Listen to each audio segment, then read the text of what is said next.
నోయిడాలో తెలంగాణ విద్యార్థి దారుణ హత్యకు గురయ్యాడు. నల్గొండ జిల్లాకు చెందిన సందేశ్ను గుర్తు తెలియని వ్యక్తులు కాల్చి చంపారు. నోయిడాలో తెలంగాణ విద్యార్థి సందేశ్ హత్యకు సంబంధించి పూర్తి డీటెయిల్స్ మా నల్గొండ ప్రతినిధి అందిస్తారు. సమీ, తెలంగాణ విద్యార్థి సందేశ్ అక్కడ ఏం చేస్తూ ఉన్నాడు, అతని హత్యకు సంబంధించి డీటెయిల్స్ ఏమైనా తెలుస్తున్నాయా?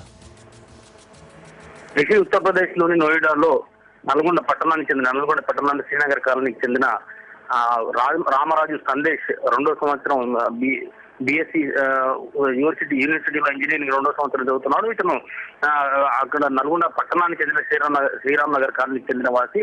అయితే ఈ రోజు అతన్ని కాల్చి చంపాడు. స్నేహితులు అతన్ని కాల్చి చంపాడు, పిస్తోల్తో కాల్చి చంపినట్టు సమాచారం అక్కడి పోలీసులు తల్లిదండ్రులకు తెలియజేయడం జరిగింది.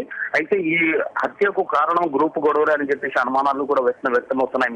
మొత్తానికి అయితే ఈ హత్య గల కారణాలు కూడా రావాల్సి ఉంది. మొత్తాన్ని నల్గొండ పట్టణానికి చెందిన శ్రీనగర్ కాలనీకి చెందిన రామరాజు సందేశ్ 2వ సంవత్సరం అమేఠీ యూనివర్సిటీలో బిఎస్సి మెరైన్ సైన్స్ లో చదువుతున్నాడు. మెరైన్ సైన్స్ లో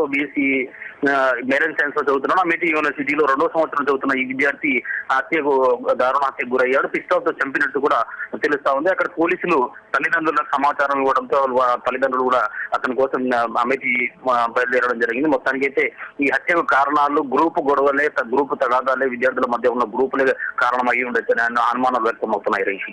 All right, Sami, thank you.